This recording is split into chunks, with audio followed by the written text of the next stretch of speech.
If you're thinking about selling your home on Long Island, stop, because I'm about to tell you 5 mistakes I see sellers make every single week, and they are costing them thousands of dollars.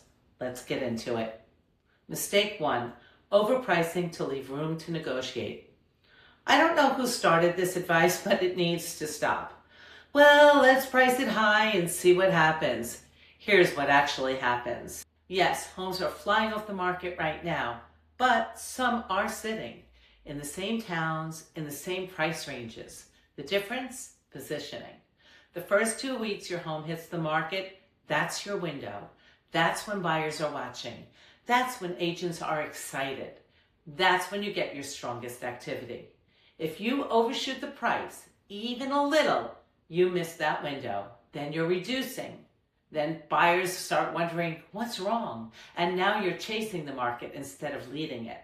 Whether it's a buyer's market or a seller's market, pricing correctly from day one wins. Mistake 2, not preparing the home properly. And I'm not saying you need to renovate your whole house, but there's a big difference between lived in, cluttered, or completely empty. All three can hurt you. Let me give you a real example. I once took over a listing that had already been with 2 other agents. It was a flip property, fully renovated, the smallest high ranch in the area. Vacant, clean, fresh, knew everything. And it sat, not weeks, months. The investor was losing money every single day it didn't sell. He had withdrawn it from 2 agents, and I said, please, give me a shot.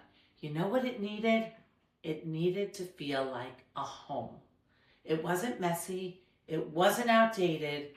It had nothing in it. And that was the problem.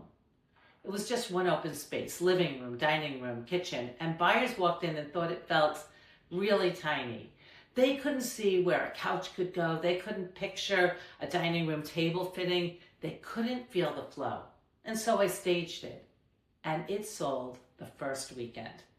Because once buyers could see the scale, they could feel the possibilities. So whether your house is filled with furniture and clutter or completely empty like a flip, if buyers can't visualize themselves there, you lose momentum. And that's what preparation really means. And if this kind of real life example is helpful, do me a favor, like this video. If you're a Long Island homeowner thinking about selling, subscribe. I talk about this every single week. And if you've walked into a house and thought, this feels small, drop it in the comments. I read them and I respond.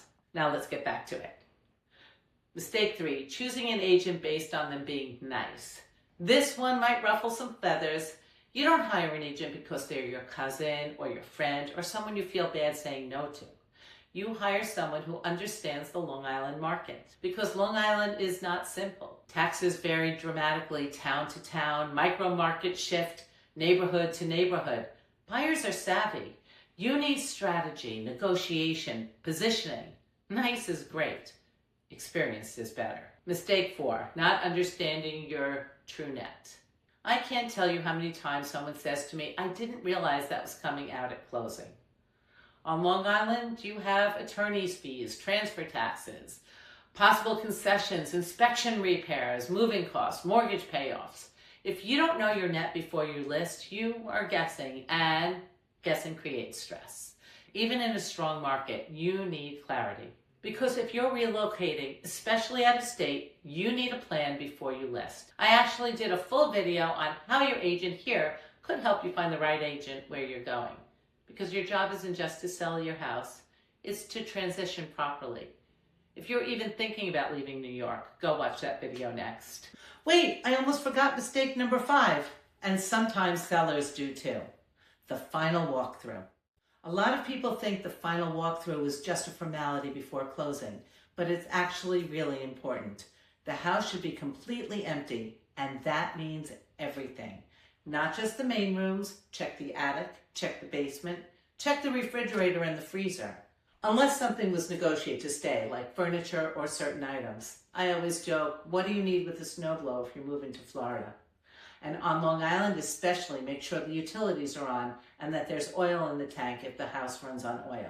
Because if the buyer walks in and something isn't right, now you're dealing with last minute stress right before closing.